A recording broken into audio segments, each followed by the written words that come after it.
India has 28 states, each with its own language, way of life, and a unique and distinct cuisine. I am from West Bengal, and Vidhi is from Gujarat. Spain and Portugal have more in common than we do. So, why has only a fraction of Indian cuisine become popular worldwide? We have no idea. In this video, we'll introduce you to food and flavors that are local to West Bengal. but with a twist.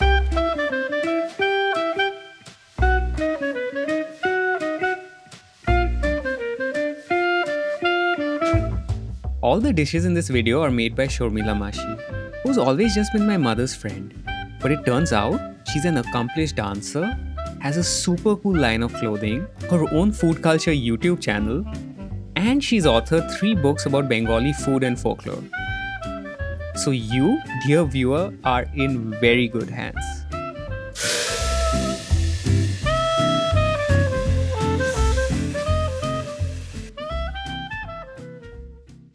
As we entered, we were greeted with a unique drink. Chaal Bhaja Shorbot. It's a traditional recipe from Bangladesh and it's very easy to do but very novel and very refreshing. Which is made from roasting rice and then blending it with water. It was mildly sweetened with jaggery and it was a perfectly refreshing drink on this hot Kolkata afternoon. Next up on this food adventure is a Khoi salad. In Bengal, puff grains like muri and Khoi are everyday staples.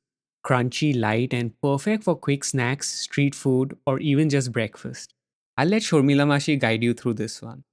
So first khoi. The main thing is sprinkling of water. Just let it soak for a while. It should be soft but not soggy. So you have to devote a little time, make it soft. And now, the twist.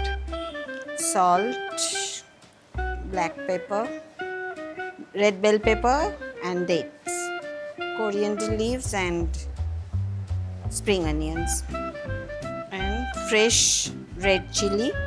I have sweet tooth, so for a little bit of sweet taste, grapes, you can add apple also, and lime juice and peanuts. I love peanuts. And so do we. This looks gorgeous, like summer in a bowl. To serve, we'll add it to some bowls and then top with some crushed peanuts. So, Ma, how did it turn out? It's so tasty and so light. It's a very hot day and you don't feel like eating anything but just loving the taste of this. This one is a real burst of flavor. The sweetness from the grapes and dates, the explosive red chilies, the crunchy peanuts, the beautifully soft khoi. This was a melody of tastes and textures. What a fantastic way to start.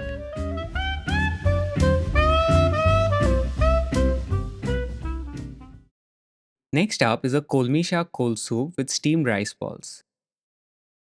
Kolmi Shaak or water spinach is widely eaten across Bengal. We'll start by washing and prepping the water spinach. Next, we'll make a garlic paste. We'll then heat some mustard oil till it's smoking. Dry red chili. This is garlic. And this water spinach or Kolmi Shaak, it's a very favorite Bengali Shaak. Bangali bari amra roshun foron diye Shaak bhaja khai. So from that idea I am doing a cold soup. Kolmi Shaak and garlic, these two go very well. Already smelling from Yes. Now I am adding salt. This is how you usually enjoy it. It's earthy and aromatic and a simple treat. But we promised you a twist. So we'll add some water to make it a flavorful broth. And finally, we'll add in some steamed rice balls. At this point, it's a simple batter of rice flour, water, and salt with a consistency like this.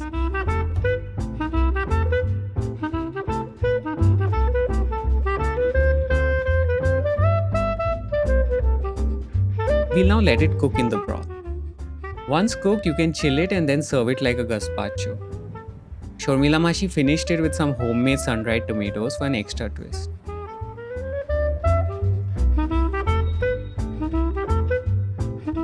So, Vidhi, what did you think? This is so good. Uh, to be honest, I've not had many Indian water spinach dishes. I've had a lot of water spinach in Vietnam and Indonesia, but not much in India. So this is a really unique dish for me. These rice balls also very interesting because Gujaratis make something similar with besan or chickpea flour. So it's really interesting to see something similar made but using rice flour. This was so unique. When I asked her later about how she got the idea, she just shrugged her shoulders and said it came to her in the moment. So, Shormila Mashi, what's next? So now I'm going to do a green mung congee, you can say, or khichuri or chale dale, whatever. So green mung and rice. Two things are there, very minimum ingredients and very easy, and it is a one dish meal. So first I am putting some mustard oil. Oil is done.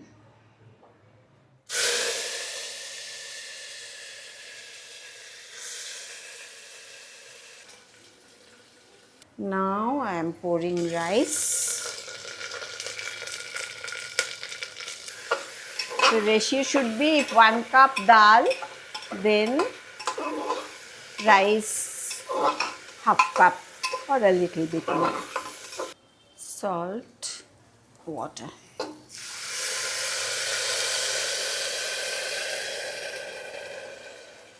We'll now let this cook. And once it's cooked, it has a consistency like this.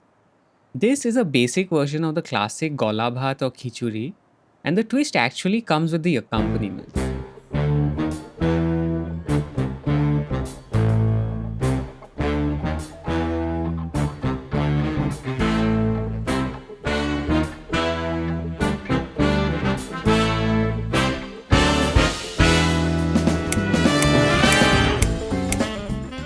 Simple but beautiful.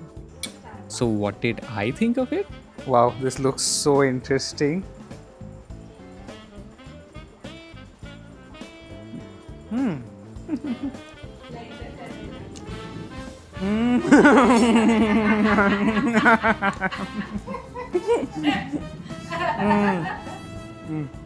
Everything else was super nice. No, very nice, very refreshing. And a deliciously unique spin on the classic khichuri. And the next recipe is a traditional one without a twist. Lau Shaak Chaal, bottle gourd leaves with Govindabhog Chaal. It's my mom's recipe. Very simple and very refreshing. Putting mustard oil.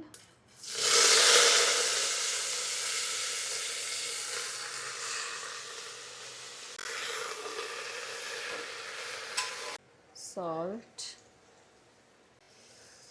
Soaked rice. Now we'll let it pressure cook, and once it's done, you'll achieve a consistency like this. To serve, we'll ladle it into a bowl and then top with some raw mustard oil. Just drizzle with it. So, what's the verdict this time? Very nice. It has a nice sweet taste and also cold for the summer.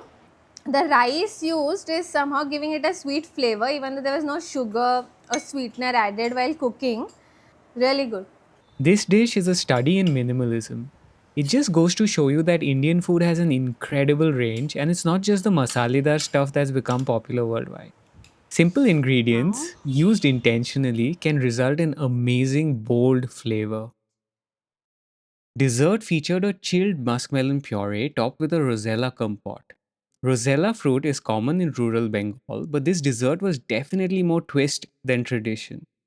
The kala namak in the compote added so much complexity and character. We loved it. The next dessert was targora or ice apple topped with homemade guava jam and toasted sesame seeds. A unique and delicious combination that we've never had before. So, how does the magic happen? For a group of people that's very vocal about disliking vegetarian food, Bengalis are insanely imaginative at using plants. We've seen it before. Bengalis use every part of the banana plant.